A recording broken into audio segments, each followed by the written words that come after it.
Hey, what's up guys, TechTitan here, and this is the Samsung Galaxy A23 5G.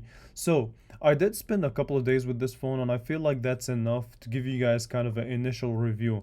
And listen, I still want to spend some more time with it for a proper final review. There's still a lot more testing that I need to do because this phone has a lot going for it. So stay tuned for that in the near future. But before we begin, as always, I want to thank you all so much for watching my content. If you enjoyed this video, make sure you leave a thumbs up. Also, make sure you subscribe to the channel if you haven't already. So, this will be broken down into a couple of categories. We're going to be talking about design, display, specs, camera, and I'll end it in kind of a conclusion.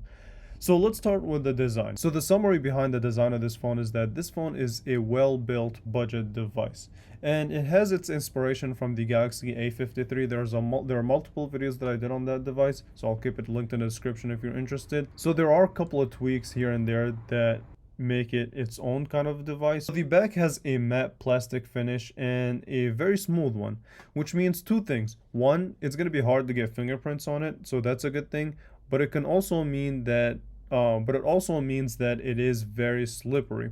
So keep that in mind. I'm pretty sure that most people are going to end up throwing a case on it, so it wouldn't matter either way. And the back also has a quad camera setup, which we will definitely talk about later in this video. And I'm also making a dedicated camera review, so stay with me. And on the right hand side, you do have your power button slash fingerprint sensor, as well as the volume up and down. And on the bottom of the phone, you do have the headphone port, the speaker, and of course the USB-C port that is capable of up to 18-watt fast charging. So definitely thumbs up so far as the design goes, just what you would expect from a $300 budget smartphone. So now let's talk about one of its biggest features, in my opinion, which is the display.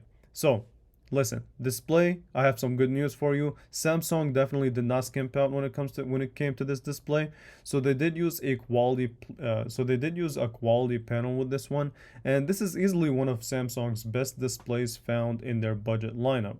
So we have a 6.6-inch high quality 1080p IPS panel. So it's sharp, vivid, very colorful, and overall is a very nice screen. So you also do get a refresh rate of up to 120 hertz. Now, this is a step up from the 90 hertz that we're used to seeing in devices at this kind of price point. So definitely thumbs up from me. And what that will mean is that it will make for a smooth, fluid experience when using the UI, and watching content would theoretically be better. Okay, now let's switch and talk about the performance and specs. So as far as the specs go, this phone comes in many models and many versions, so I'm only going to talk about what I have here. So my spec version is the following. So we have an octa-core Qualcomm Snapdragon 695 5G processor with 4 gigabytes of RAM, 64 gigabytes of storage, and a 5000 milliamp hour battery. So this spec sheet is something that you would also expect in a phone priced around $300.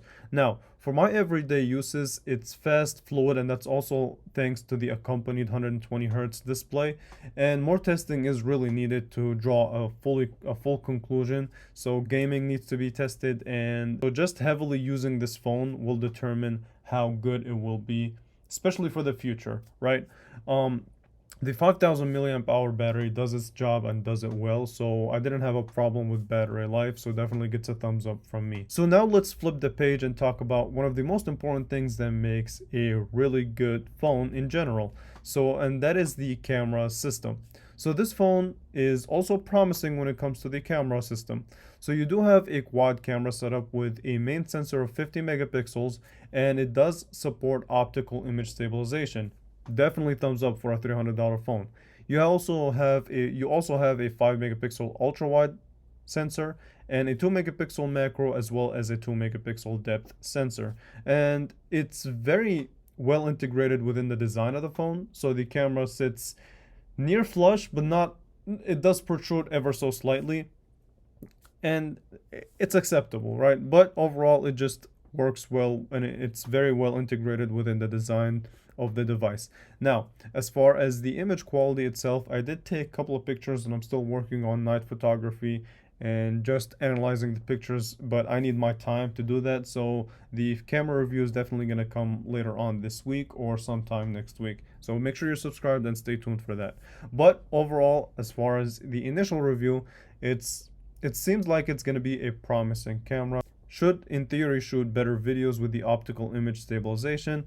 So we'll see how that turns out. But overall, from initial review, it's very promising. Okay, here's my conclusion on the A23 5G after a couple of days of use. So overall, this is definitely a well-made budget device from Samsung. So they definitely get a thumbs up from me so far, and can easily be in the conversation for a top device under 300 bucks. And this also fits nicely between the Galaxy A13 5G and the Galaxy A53 5G, but that's a conversation for another day. All right, with that being said, let me know what you guys think of it. First of all, if you got this phone already, let me know your thoughts on it. Do you like it? Do you hate it? How do you feel about it? And what did you upgrade from? So I know, so I can take that information and use it for my final review. But with that being said, I want to thank you all so much for watching. I really do greatly appreciate anybody that hits that subscribe button and checks out more of my content, and I will definitely be back for more videos. Thank you guys so much for watching, and I will catch you in the next